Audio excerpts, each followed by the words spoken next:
अस्सलाम वालेकुम। हिन वीडियो लेसन जे अंदर अॼु असां सिखण वारा आहियूं वर्ड्स टू डिस्क्राइब टीचर्स, यानी अहिड़ा इंग्लिश लफ़्ज़ जिन खे असां पंहिंजे टीचर्स खे बयानु करण जे लाइ इस्तेमालु करे सघूं था।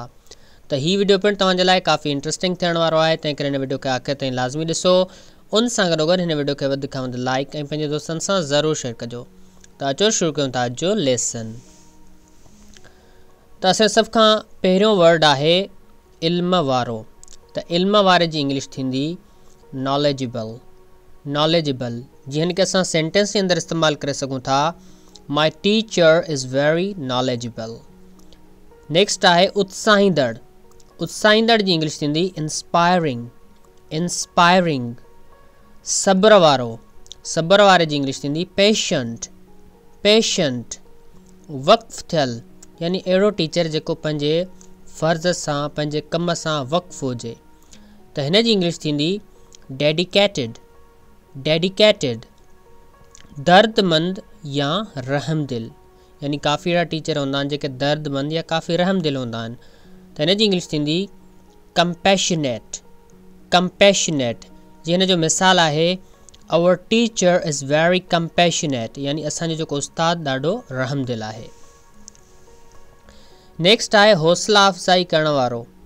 त हौसला अफ़ज़ाई करण वारी जी इंग्लिश थींदी मोटिवेटिंग। मोटिवेटिंग। ख़्यालु रखंदड़। Caring. Caring. My teacher is very caring. सहारो ॾींदड़। सपोर्टिव। सपोर्टिव। तजुर्बेकार। एक्सपीरियंस्ड। एक्सपीरियंस्ड। जोशीलो। पैशनेट। पैशनेट। पुरजोश या सरगर्म। एंथुजियास्टिक। एंथुजियास्टिक। अकुलमंद या सियाणो। वाइज। वाइज। पालींदड़। नर्चरिंग। नर्चरिंग। मान वारो। रेस्पेक्टेड। रेस्पेक्टेड, यानी समूरा टीचर रेस्पेक्टेड हूंदा आहिनि, मान वारा हूंदा आहिनि। पेशेवर या कारीगर। प्रोफेशनल। प्रोफेशनल। बाअसर या हलंदीअ वारो, यानी काफ़ी टीचर असर या हलंदी वारा हूंदा आहिनि। त हलंदीअ वारे जी इंग्लिश थींदी इन्फ्लुएंशियल। इन्फ्लुएंशियल। मुनज़्ज़िम। ऑर्गनाइज्ड। ऑर्गनाइज्ड। तख़लीक़ी, यानी काफ़ी अहिड़ा टीचर्स हूंदा आहिनि जेके तमामु तख़लीक़ी दिमाग़ वारा हूंदा आहिनि। हुननि जे ज़हन में नयूं नयूं शयूं ठाहिण जूं जेके आहिनि सोचूं या ख़्याल ईंदा रहंदा आहिनि। त तख़लीक़ी जी इंग्लिश थींदी क्रिएटिव। क्रिएटिव। हमदर्द।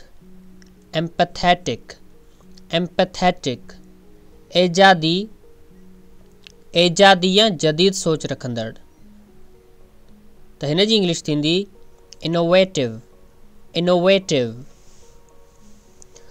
भरोसेमंद। रिलायबल। रिलायबल। बुर्दबार।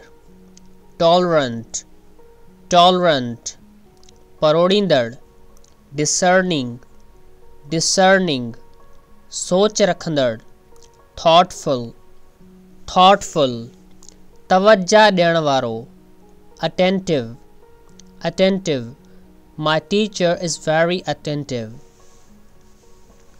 नेक्स्ट आहे मेहनती। मेहनती जी इंग्लिश थींदी डिलीजेंट। डिलीजेंट। आजिज़। हम्बल। हम्बल। सचार। ट्रस्टवर्दी। ट्रस्टवर्दी। मकबूल। पॉपुलर। पॉपुलर। पुरअज़्म। कमिटेड। कमिटेड। लाइक या काबिल। कॉम्पिटेंट। कॉम्पिटेंट। ताउन न कंदड़, यानी काफ़ी अहिड़ा टीचर्स हूंदा आहिनि जेके पंहिंजे शागिर्दनि सां ताउन न आहिनि कंदा। त हिन जी इंग्लिश थींदी अनकॉपरेटिव। अनकॉपरेटिव। वक़्त जो पाबंद। पंक्चुअल। पंक्चुअल। थधे मिज़ाज वारो। Cool headed. Cool headed. सुस्त। लेज़ी। लेज़ी। शरीफ या नरम मिजाज। पोलाइट। पोलाइट।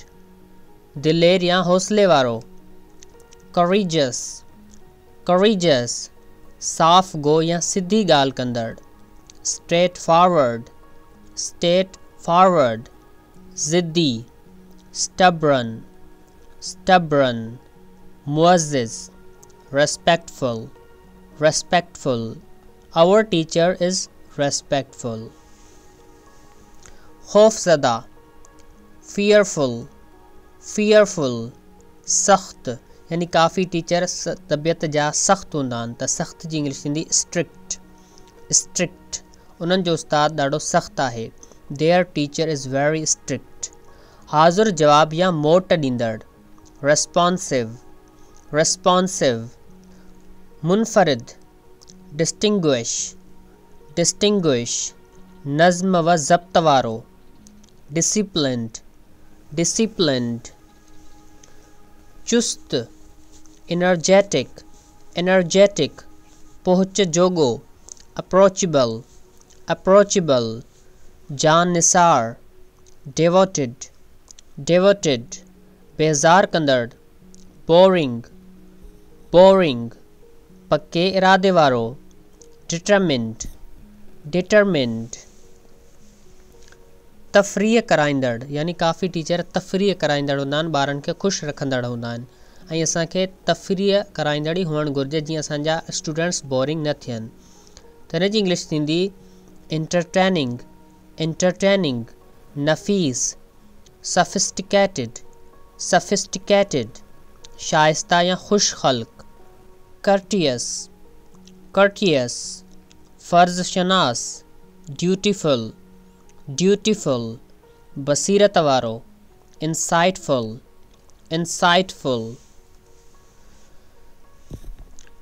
आई होप तव्हांखे अॼु टीचर रिलेटेड वर्ड्स बि पसंदि आया हूंदा जेकॾहिं तव्हांखे वीडियो पसंदि आयो आहे त हिन वीडियो खे लाइक कयो कमेंट कयो असां चैनल खे ज़रूरु सब्सक्राइब कयो इंशाअल्लाह जल्दी मिलंदासीं अहिड़े हिकु नेक्स्ट इंट्रस्टिंग वीडियो सां गॾु अल्लाह हाफ़िज़